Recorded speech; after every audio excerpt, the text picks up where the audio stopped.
hear the presentation of BC Broadband Association. Please introduce yourself and your colleague, and you may begin your presentation. Thank you. Thank you very much. Good morning, Chairperson Detrides, Chairperson Scott, Vice Chairperson Scott, Commissioner Desmond, and Commissioner Nadeau, and the Commission staff. We'd like to thank you for this opportunity to present to the Commission. This is a long-standing proceeding that we've participated in for over a decade, and so it's really important to us to have this opportunity to speak in front of you. So again, very much appreciated from us folks out west. My name is Bob Allen, and I'm the president of the BC Broadband Association and the owner of a small internet supply company in interior British Columbia. And my associate, Curtis Chang, is the administrator of our association. The BC Broadband Association has been representing the small competitors in the telecommunication marketplace in Western Canada since 2008. Members of the BCBA deliver broadband services to urban and rural subscribers using their own fiber infrastructure, wholesale access from the incumbent providers, and fixed wireless access services, particularly in rural markets, but increasingly in urban markets. Our first submission to the wholesale access services came in response to the CRT's proceeding 2013-551, Review of Wholesale Services and Associated Policies. I'd like to read a short quote from that proceeding because it struck me that not much has changed in 10 years.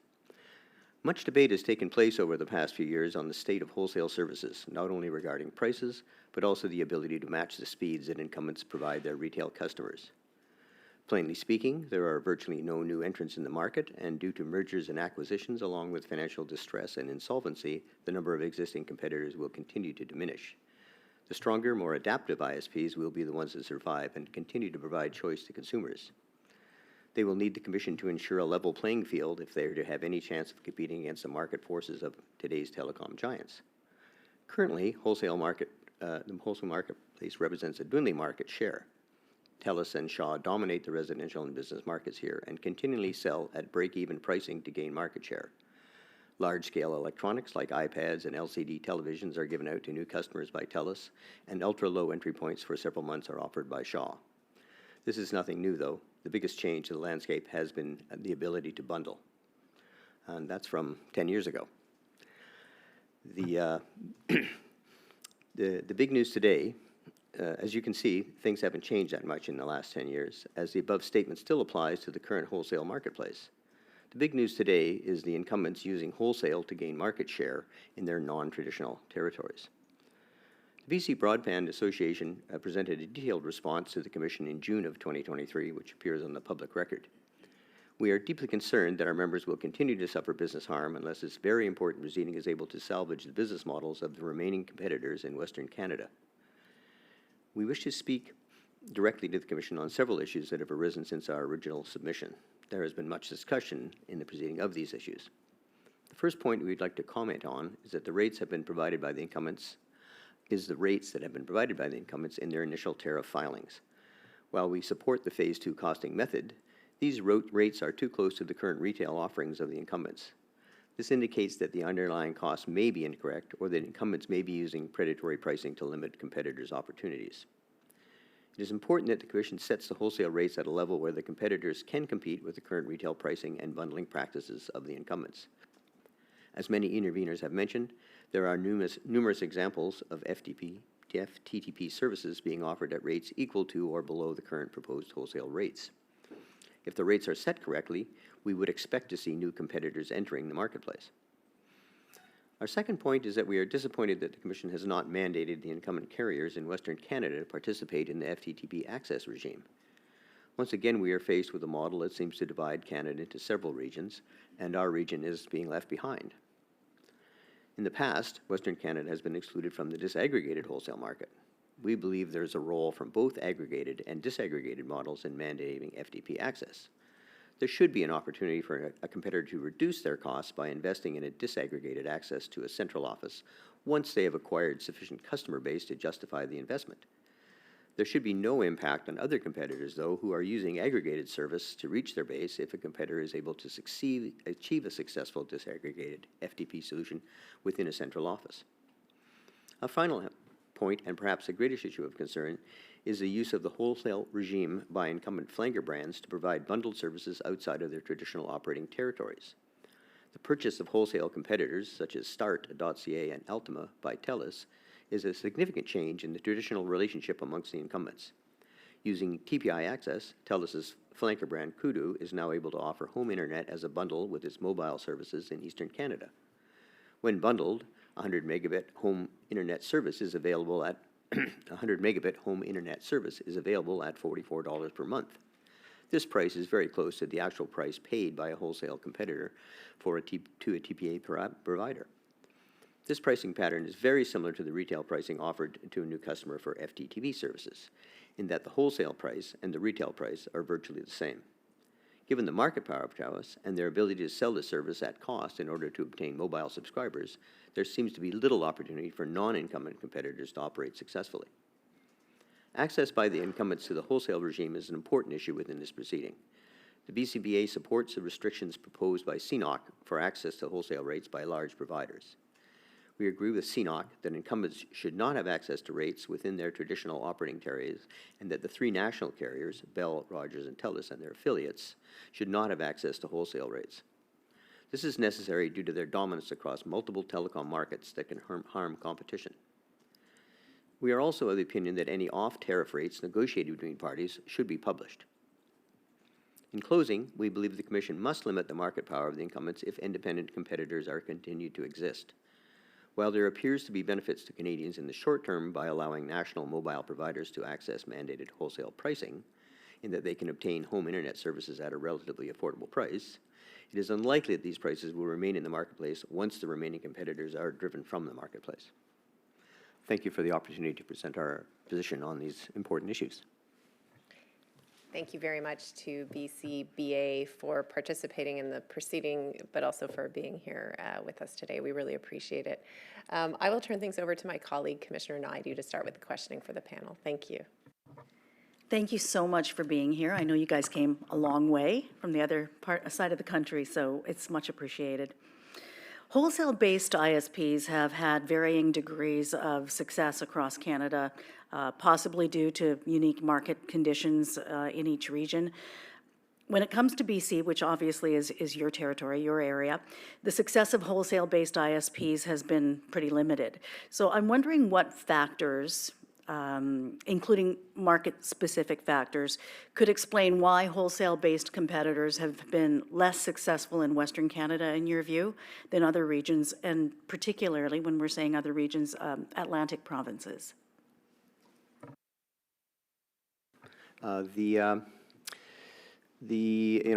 existence of the competitors at all, I think, traces back to the dawn of the internet, when dial-up internet was a new emerging technology and a relatively simple technology that could be deployed by a small competitor as easily and perhaps more easily than the large incumbents, leading to those small competitors actually being the first companies to offer internet to Canadians.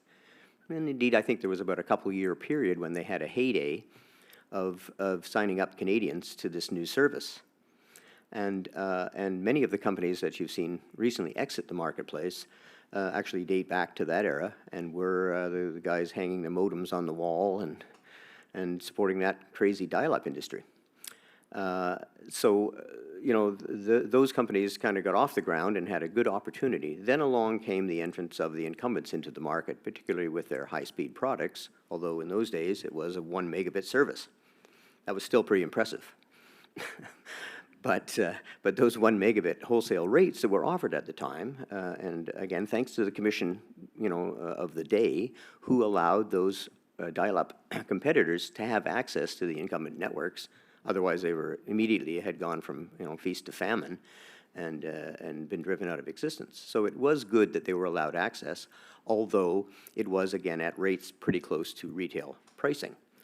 But the company did get sectioned up in the tariff regimes and the products offered by the incumbents, much as it is today. As you've brought up several times here, this is a not a national market. I suppose it should be. We're all Canadians, but because of the different incumbents in the different areas and the different practices and the different tariffs, we have kind of ended up with this central Canada, Western Canada, prairies, and Eastern Canada kind of pricing and competition regimes. And here we are 25 years later with quite a difference actually in the regimes.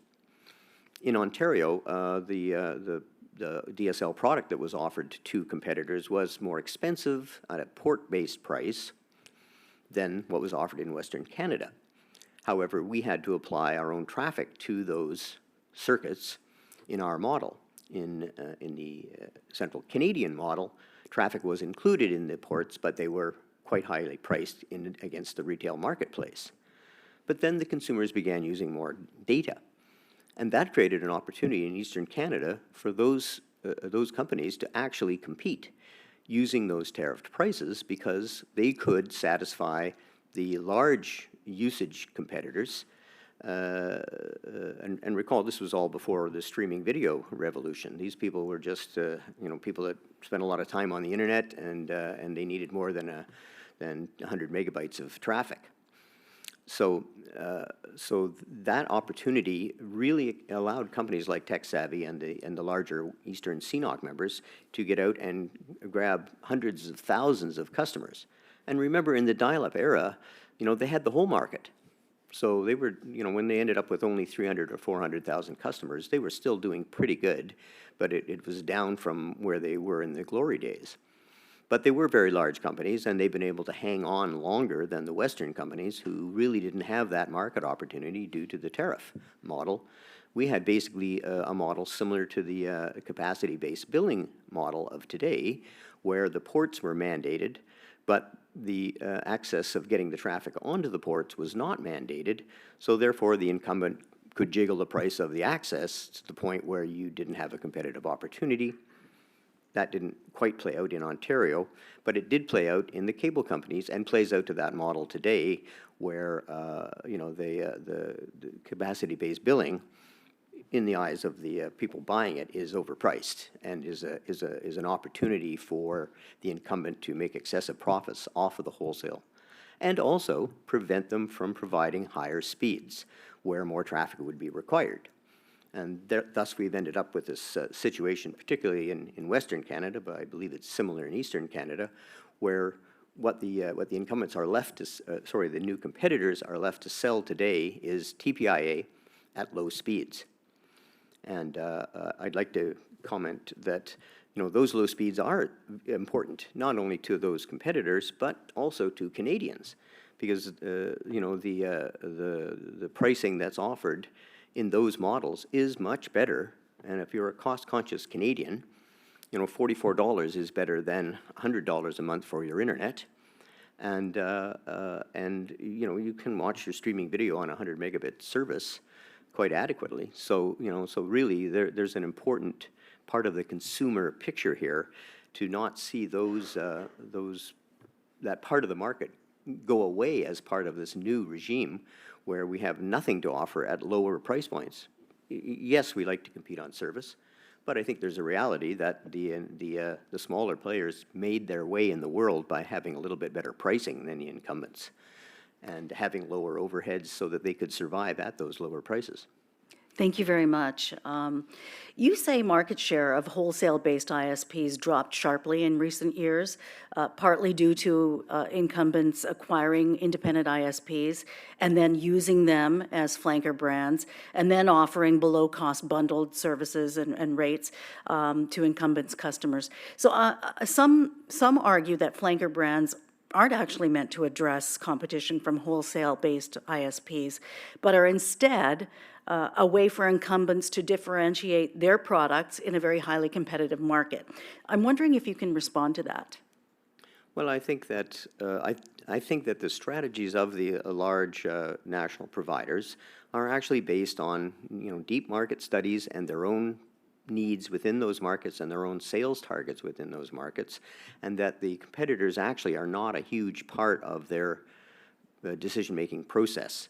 So they maybe think a little bit about us when they're setting their pricing, packages, but I really think they're more about trying to get their subscriber ads for the quarter, and trying to churn customers back and forth. We know that there is an awful lot of churning that goes on now between the things, as there's a lack of new customers. So really, your source of customers is to pry them off the other player, and usually price is your major tool for doing that. So I don't know if that answered your question exactly or not. I want to stick with the topic a little bit. Are there factors other than incumbent pricing that have limited your members' competitive performance? Well, I know it's out of the scope of the commission here, but the changes to the access to spectrum for the fixed wireless providers, who were once a very dominant force in Western Canada, both in BC and Alberta, and were the largest contingent and most successful contingent in our membership. The loss of access to the 365 gigahertz spectrum and being moved up to the higher band really was a bit of a death knell for many of them. And when they could see that was coming their way, they began looking around to exit, and it was a time when it was convenient for TELUS to buy those small companies. And I'd like to point out that these companies selling themselves is a natural part of a business cycle, that people, perhaps after 25 or 30 years, they look to exit and earn, collect their reward, so to speak, if they're still in business.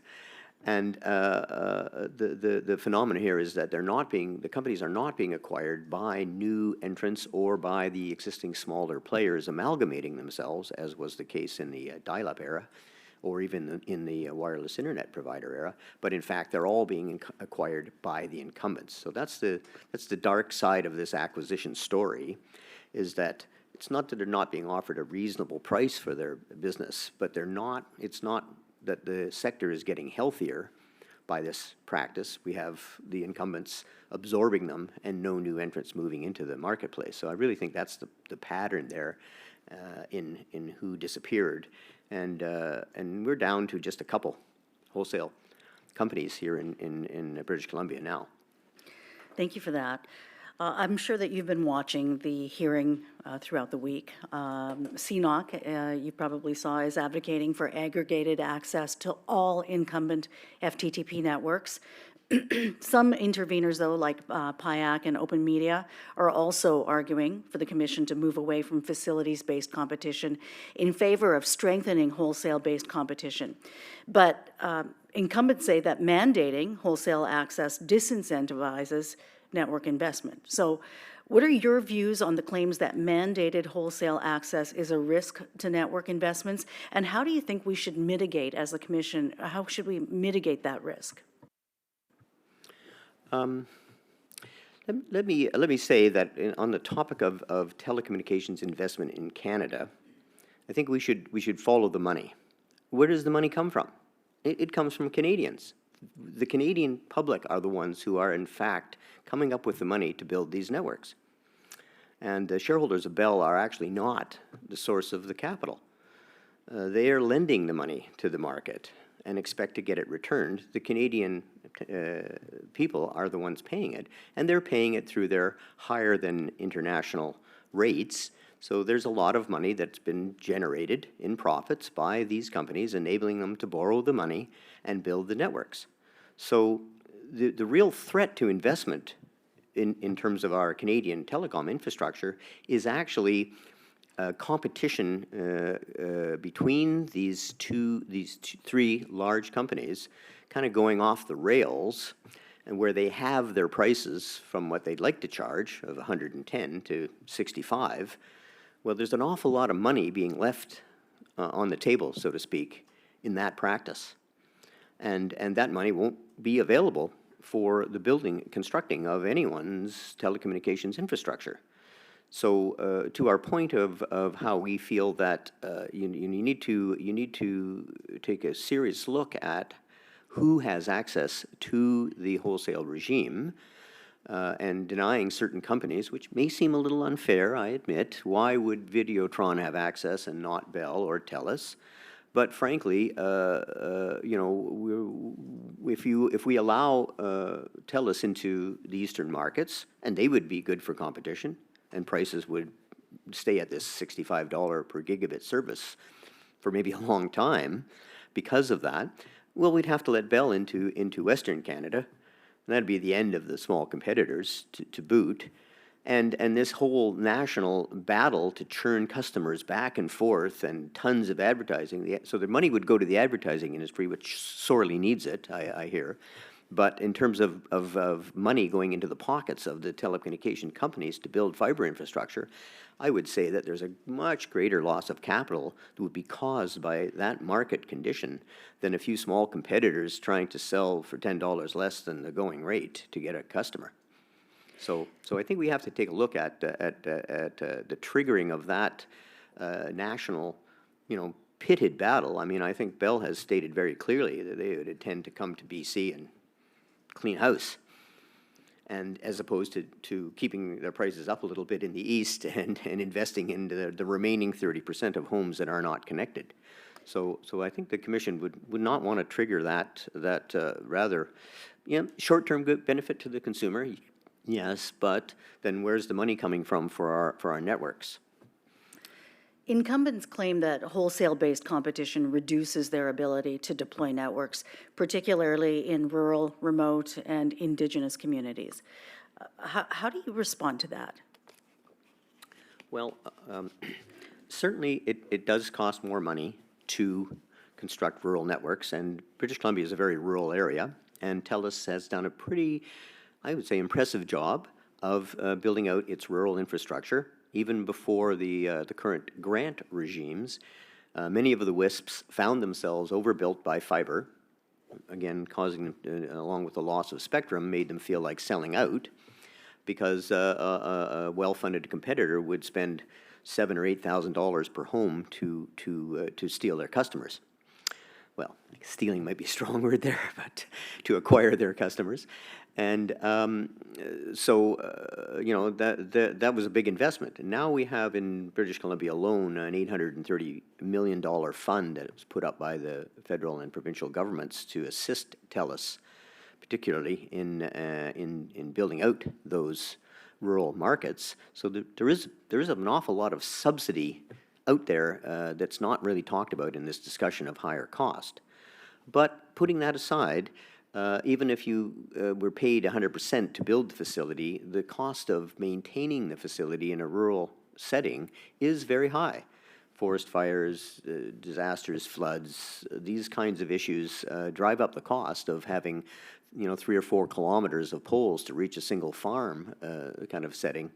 So, I do have some sympathy for the idea that if you're going to invest in rural marketplaces, do you really have to share that customer base, by having an attractive cost, that really is based on what the prices should be in an urban center like Vancouver? They have their flat provincial pricing, so that's very good that they don't actually charge the people in rural British Columbia, the higher cost. They pay the same as the people in the city, roughly. Maybe not quite so many promotions. Maybe they don't get the sales, because there's no need for the sales. But, but I think there is the tiering, the banding process that we used back in the voice services days of having rate bands to try to recognize that telecom providers had higher costs. So you could be looking, you've yet to call for the tariffs from British Columbia, and you could be looking at band tariffs. I think that the remaining wholesale providers in British Columbia are largely urban-based and are not particularly interested in the rural marketplace. I mean, you do have to make the odd truck roll and visit the odd customer in the wholesale model, and particularly in the wholesale business model. You really have to be ready to go to the person's house. And I don't think that the wholesale competitors are really too concerned if they can't get, the urban port price and an aggregated link to that home in a Bella Coola or a New Ianch setting. So, I mean, I do think that the Commission, doesn't want to discourage rural build, doesn't want to see rural Canadians left behind. So, that's probably the way to recognize that, or maybe a sheltered time periods, because it's really not the lifeline of the remaining wholesale providers. They want back into the urban business markets, and they want back into the, being able to sell a gigabit head-to-head against the incumbents. So what significance do you think deployment of new facilities by non-incumbents plays in the fulfillment of the telecom policy objectives? And what role do you see your membership in particular playing in such investments? Well, if you think about those investments outside of wireless infrastructure, fixed wireless access is still a viable model and has some new life breathed into it with some new technologies. So I think you will see investment by non-incumbents in that model, because you can build that without any support or assistance from your competitor, which is always a preferable model. So you will see investment in wireless technologies to deliver fixed service, home internet service.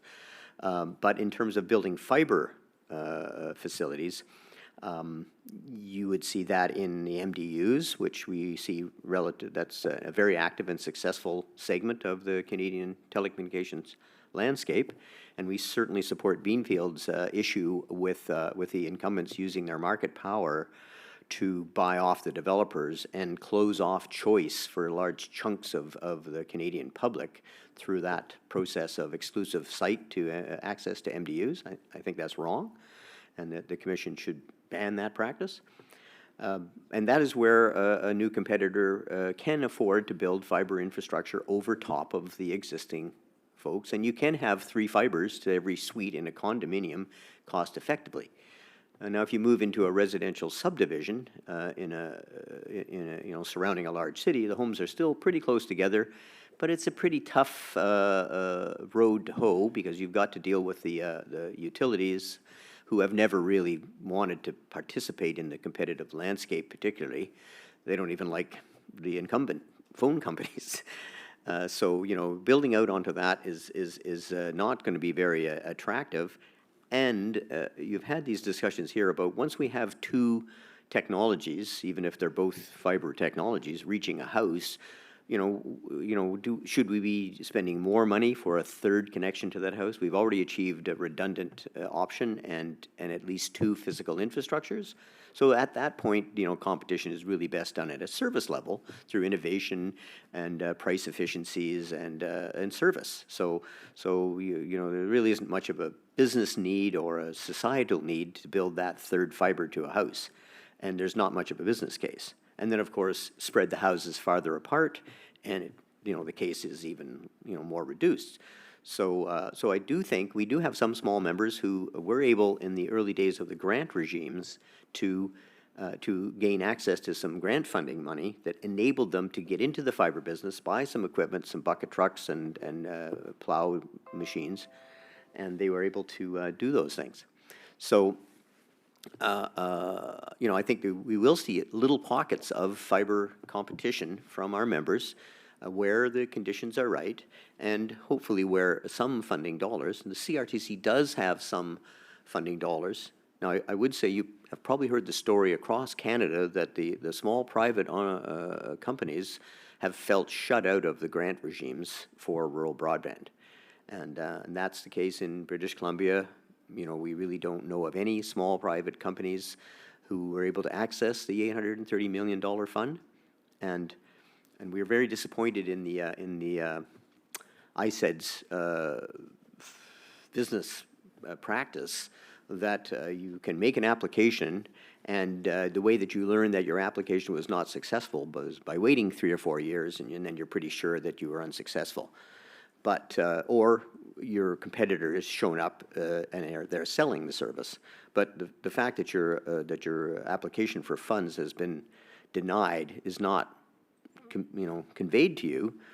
So you really, after a few rounds of that, you become very discouraged of applying for these grant funds. And without the grant funds, then the new unbuilt rural areas are really not within the domain of the competitors. They need those grant dollars in order to build that, and they are being shut out of that regime. Perhaps the CRTC, with their funds, could do something to step up and balance that, and tell people if their grants are not successful, and award some grants to private companies.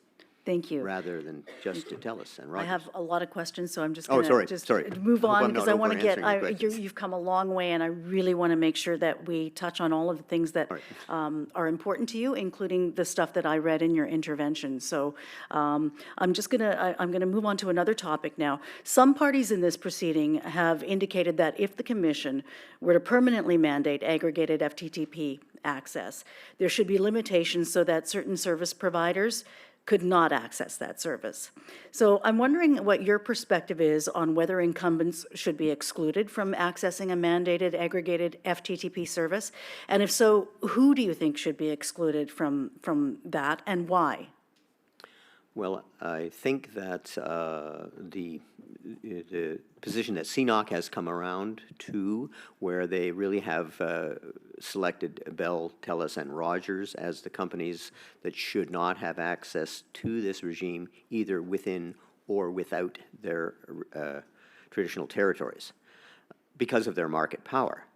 And I think that you can't make it's not fair to make a statement that says that that all incumbents, are banned from that practice. But because, take in the case of Videotron, who is trying to gain market share, and as we all know, if you really wanted to become a significant player, you need to bundle all 4 services together to be a successful competitor. So Videotron has no real way to do that bundling in British Columbia except through wholesale or TPIA access. And really, they should really still be able to sell fiber as well if they're going to be a true head-to-head competitor against TELUS Mobility. And Cogeco, who bought Oxio, is actively using TPIA access that they obtained through Oxio in the British Columbia marketplace. But Cogeco doesn't have access to a mobile very well, so they're really not they are not an equivalent competitor even to Videotron. So barring them from doing it, that's not really too fair. Eastlink has properties all across Canada, they're as they mentioned, they have some tough business models in those small cable networks. And I would say barring them from accessing incumbent fiber outside of their territory would be wrong. So it is a little bit of a case-by-case basis. And if we take a look at Rogers would, giving Rogers the ability to access Bell and TELUS fiber might be kind of interesting, although it certainly would discourage them from investing in their new equipment that they propose. Maybe they should just switch over to wholesale and scrap their generational investment, which again wouldn't be good for Canadians. But allowing Bell and TELUS to buy to use their services to steal their customers isn't really very, not very fair. All right, so I would say, bar the big 3 in and out of territory, and let the smaller incumbents have access to it outside of their territory. Thank you for that. I appreciate it.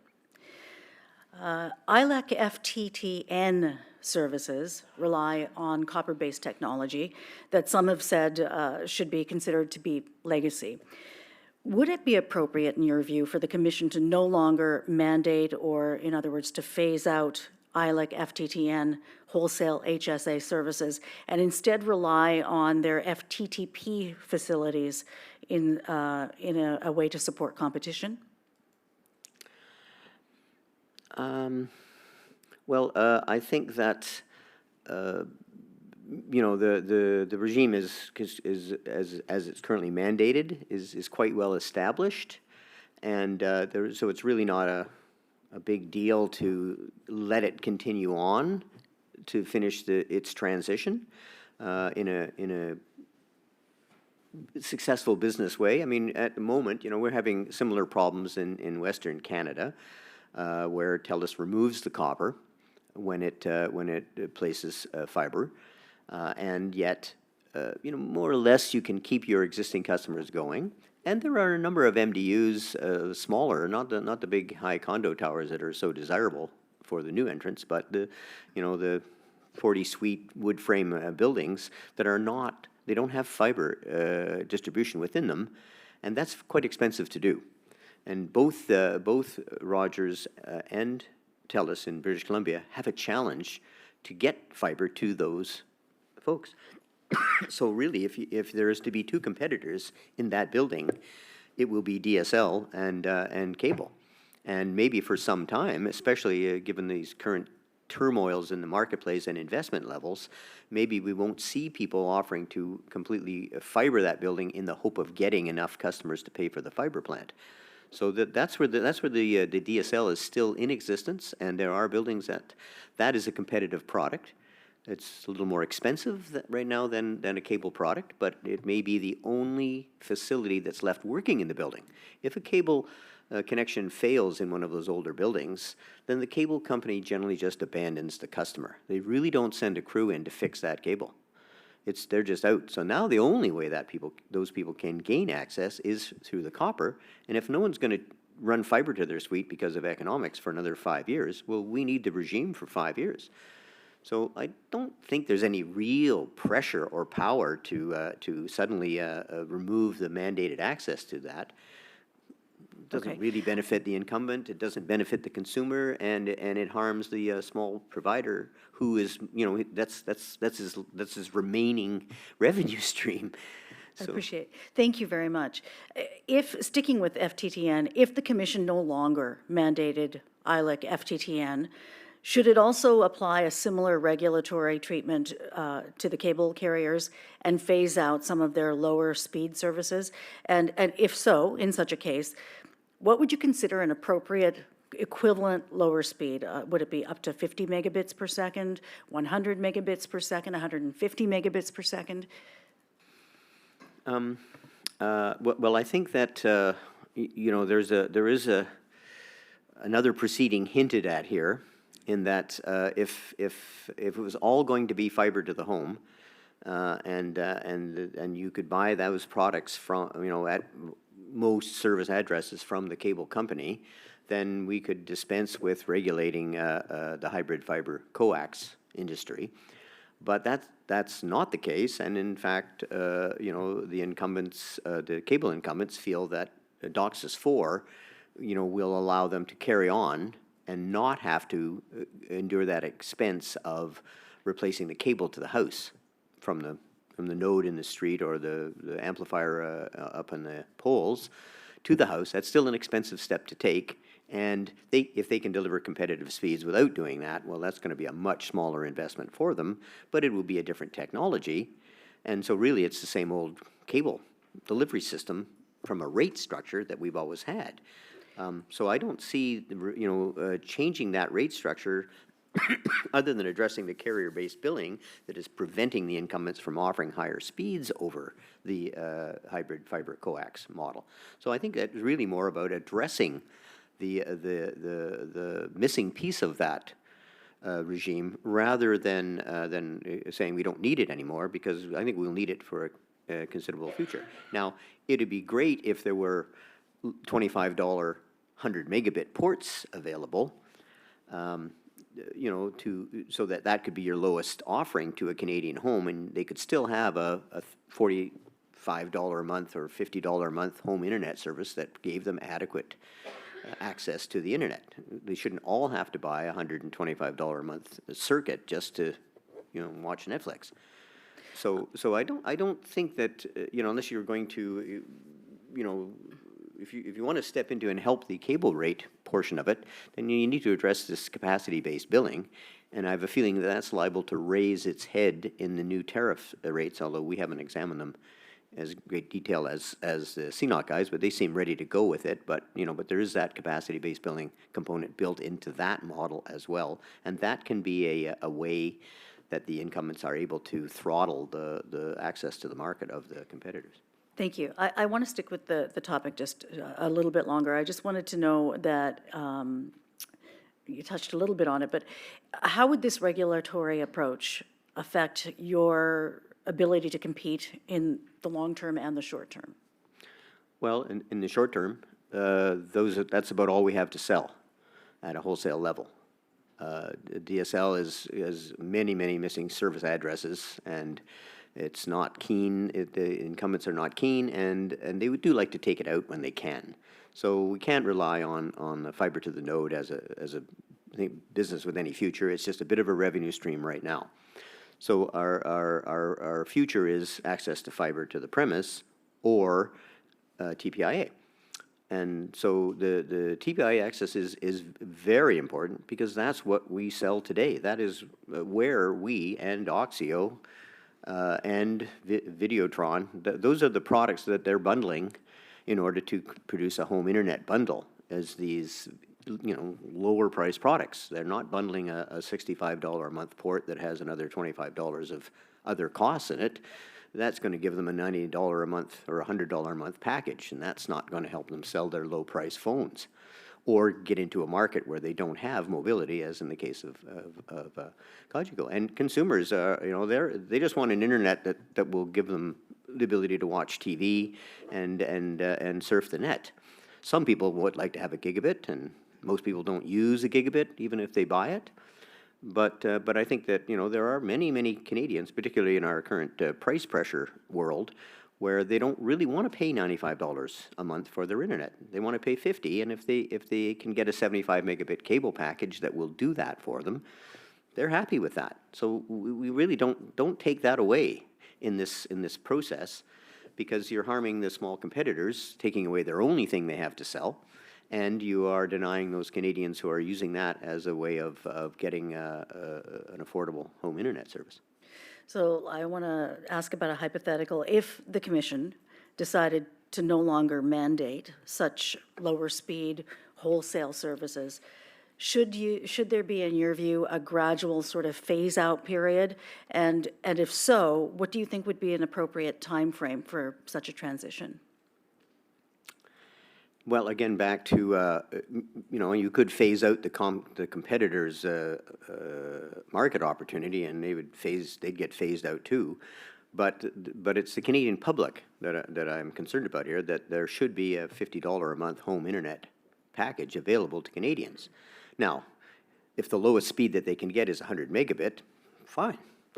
That's really just an arbitrary pick a number. As long as the capacity-based billing allows the ISP to sell that product competitively and achieve that price point, then we can get rid of the 30 meg and the 50 meg and the 75 meg, the various other speeds that are floating around down there, because times have moved on, and really it's artificial to cap those speeds. But it's the price of the port that's important. If you just take your lower speed port, your 25 or 30 megabit port, and make it a 100 megabit port at the same price, well, go ahead and phase out those lower speeds. But don't phase out those prices to Canadians and to our members, because that's what we live on. And it isn't really the speed, it's the price. So if you can you can improve the speeds for Canadians, but keep that $50 a month home internet package available to those who want it. Thank you very much for answering all my questions, and those are all the questions that I have, but I know my fellow commissioners have questions as well. Thanks very much. Thanks, Commissioner Naidoo. Thank you. I will turn things over to Vice Chair Scott. Thank you, Madam Chair. Thank you first and foremost for your thoughtfulness and candor on kind of the financial underpinnings of broadband builds. I thought that was very useful. I've got a couple questions in the area of costs, wholesale rates, and retail rates, and how you fit in that triangle. So we've heard a few people raise the issue of predatory pricing over the week.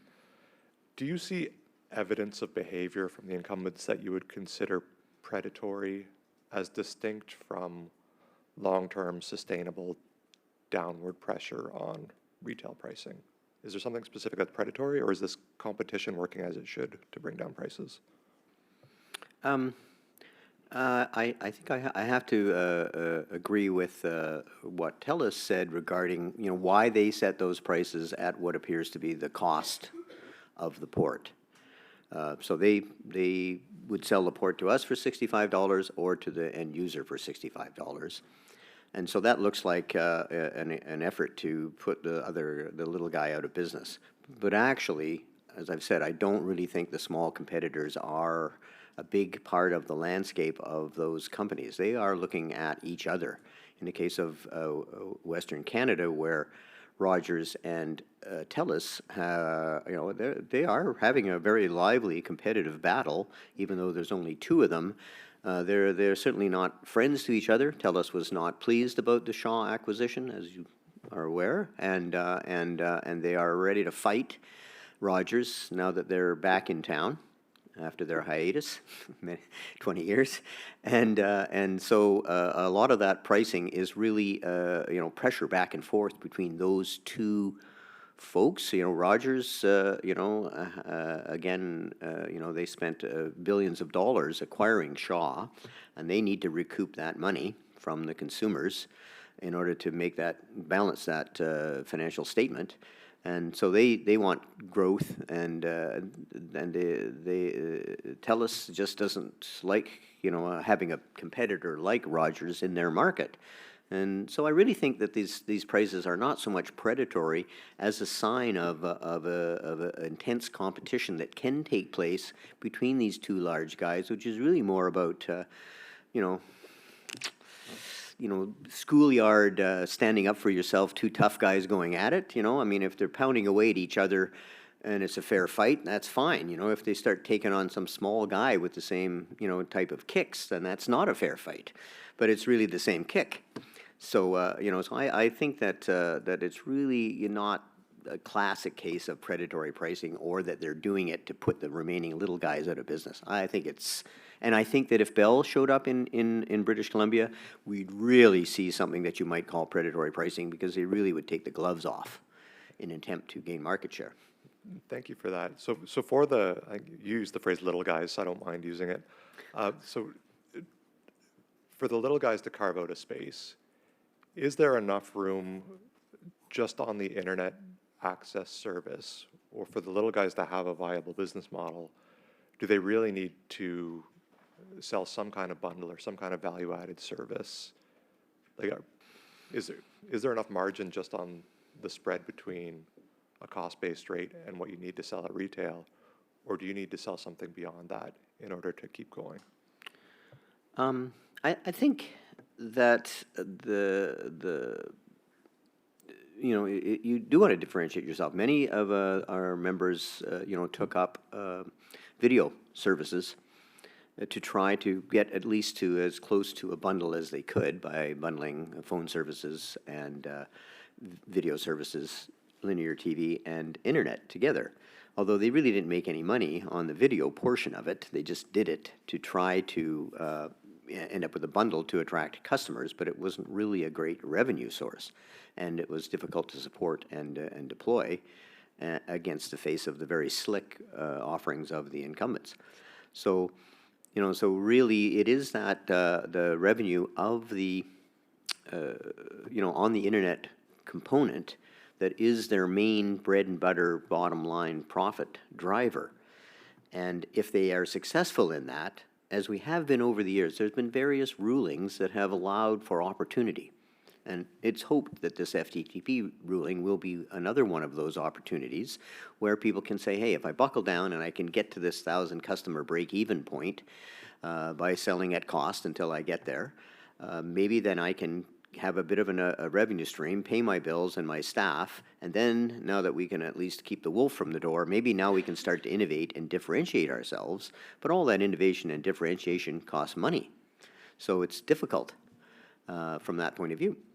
So I do think that, to get some health back into the small competitor marketplace, they do need some margin.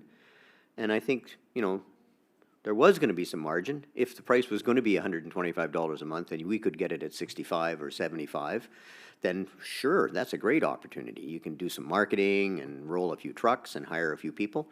If it's only a $10 a month per subscriber margin, well, how many subscribers does it take to pay one office person? So, not to say that we want the commission to give us a regulated profit, a mandated profit percentage or something like that, but at the same time we have to recognize that that's the building block, of what you're doing. That's what pays your technicians and your sysadmin guys and your office and your marketing. And then once you get to that point where you've got the whole thing running, say at neutral income level, then you want to innovate, differentiate, do creative marketing, work with the local community, be nicer to the small municipality folks, the folks that tend to get passed over, and then you develop this loyalty amongst your customer base where they'll pay you the same or a little bit more to what they would pay the telephone company. Great. And I don't know if quality of service probably comes up later as a different question, but that's another component of being able to please those customers. Right, yeah, and I think we've heard a fair bit about that from CNOC this morning too. So I've just got one more question actually, and again, it is on those cost-based rates that you were talking about, which a number of people have described as inflated. So I used to have a boss who used to always tell me you need to hunt where the ducks are. So if we're looking at those costs, should we be looking, is the people who are alleging that they're inflated costs, is that a problem with the costing model? Or is that a problem with the inputs to the model? Where are the ducks? Where should we be hunting? Well, I think, there has been a lot of discussion, amongst the competitors about the phase 2 costing model. And some people say it must be wrong because it's not producing the right number. But more experienced folks like Chris Tassett from Tassett Law and the CNOC organization have helped the smaller people understand that is, about the only method that we can really use to come up with a number that recognizes the incumbent's right to make a profit, even if he's not providing the service to the end consumer.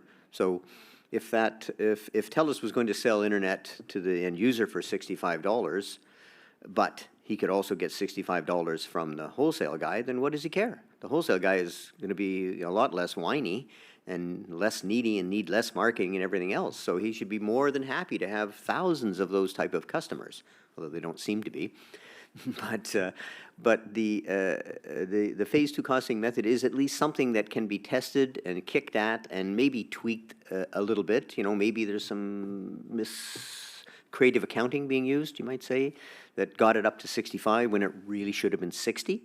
And I think this is to the point that CNOC made, that you need to kind of look at international prices, you need to look at the retail prices, and you need to look at the phase 2 costing numbers, and then you have to look at the tariff submissions that you're receiving from those incumbents, so that you can come up with, as you say, that right number that's not so low that it discourages investment, because when a wholesale customer comes along, then the incumbent's losing money, and they feel that they lose money even if you were paying the same as the retail customer, then they are still quite willing to sell that at cost so they can obtain the rest of the profit from the other bundled components, which the wholesalers cannot.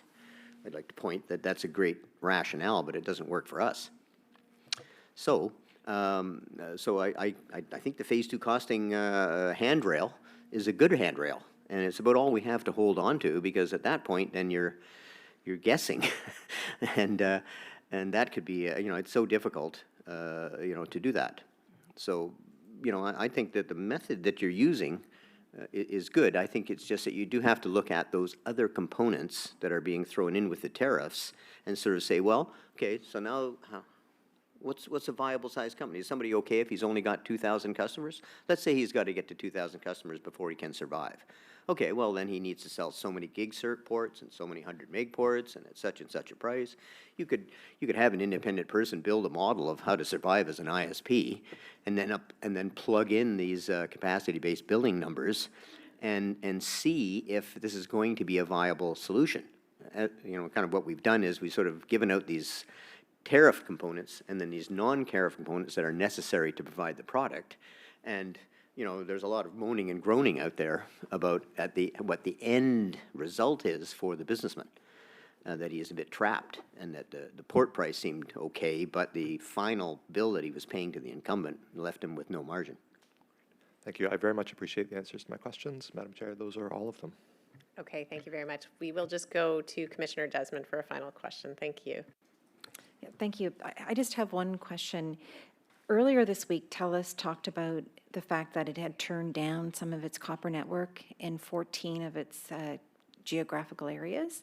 and it's worked with customers to try and find alternatives to the copper network. So I'm wondering if you can speak to whether or not any of your members have had that experience, and if they've been provided alternatives, and maybe what those alternatives were, or the rates.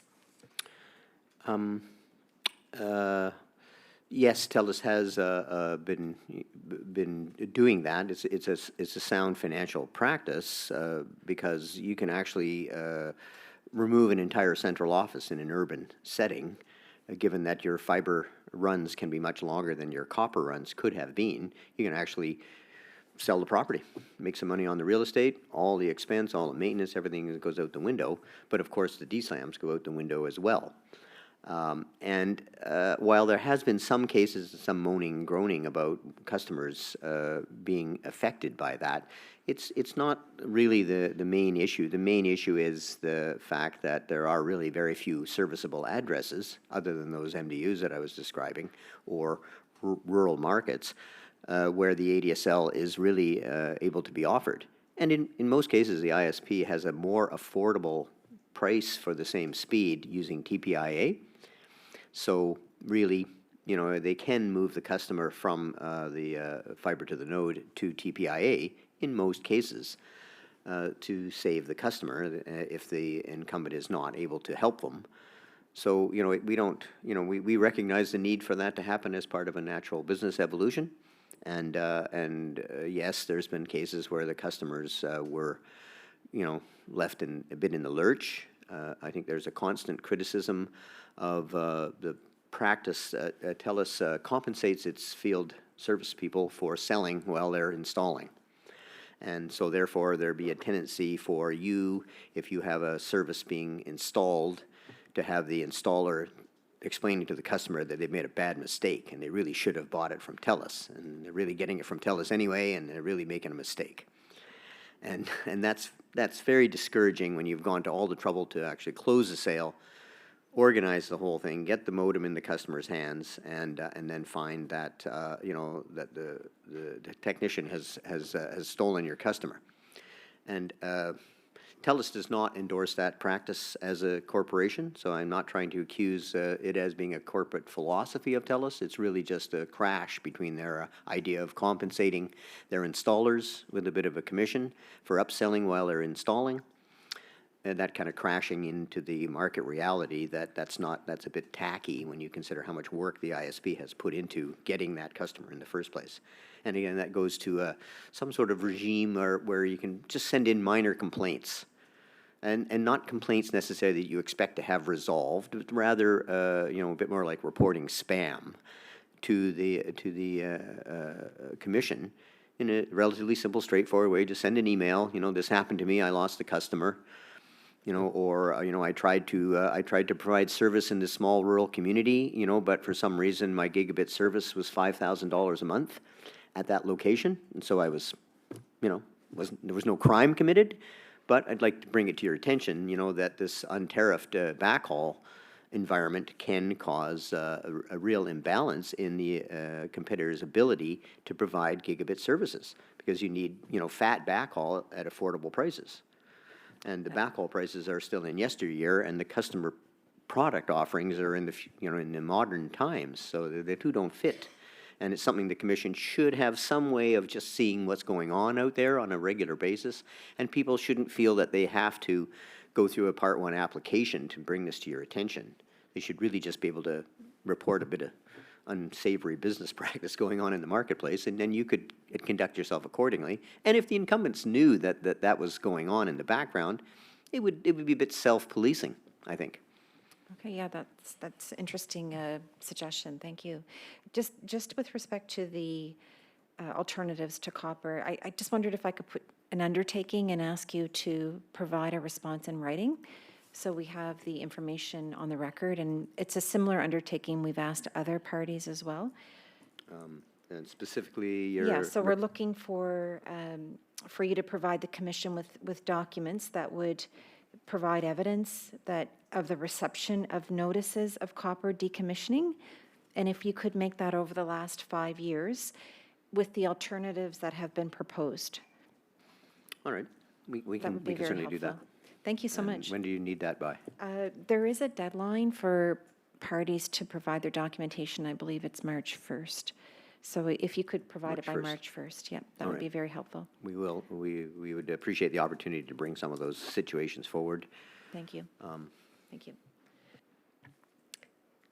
So perhaps I could end where Commissioner Naidoo started, which is to say thank you for coming a long way to be with us here in Gatineau and have the discussion in person. We really appreciate it. We've covered a lot of ground in an hour. We would like to turn things back over to you for any concluding remarks. Thank you.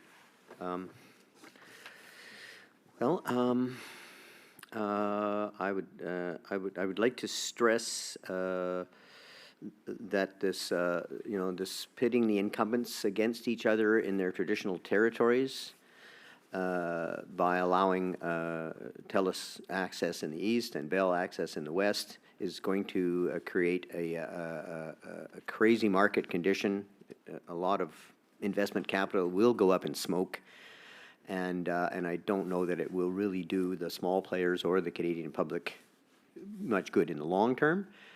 Perhaps somewhere down the road you could let that lion out of the cage, but right now I think that's going to harm things.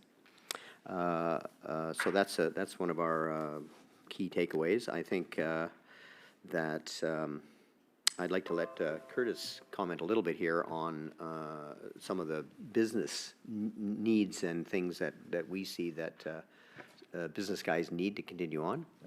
Yeah, I think just to add on what Bob was commenting on opening up, having the incumbents roaming onto each other's network.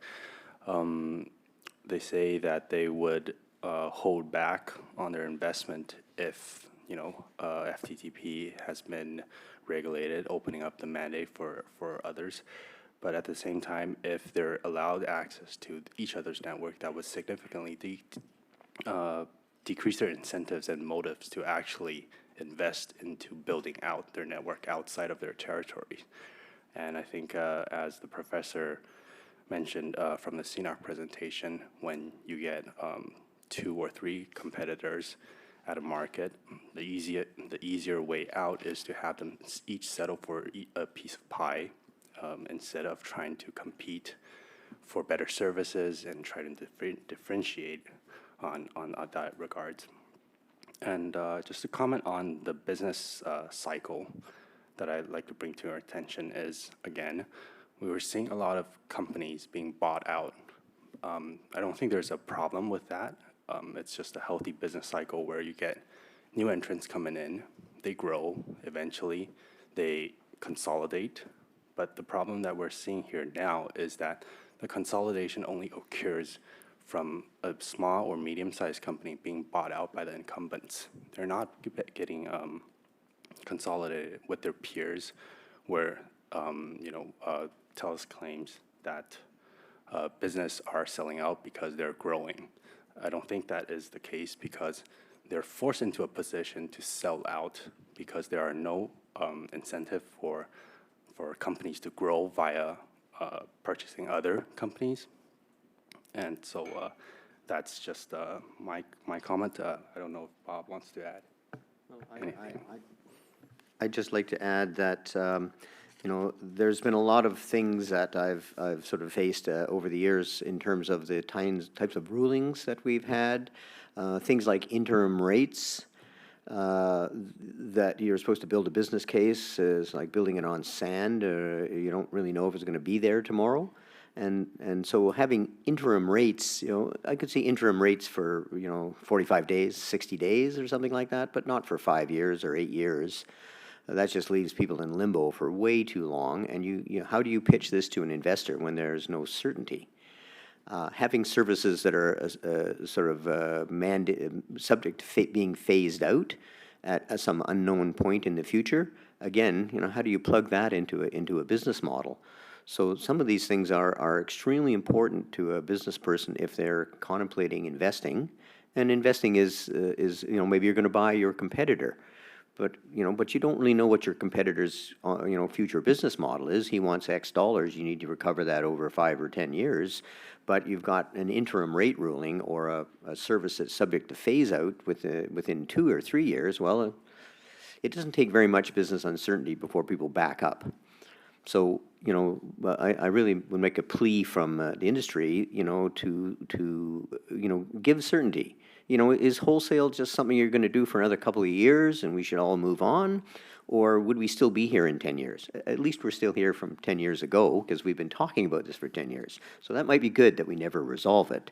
But I really would like to see, a philosophy come forward that says, okay, we're going to have 2 pipes into the house and after that it's wholesale.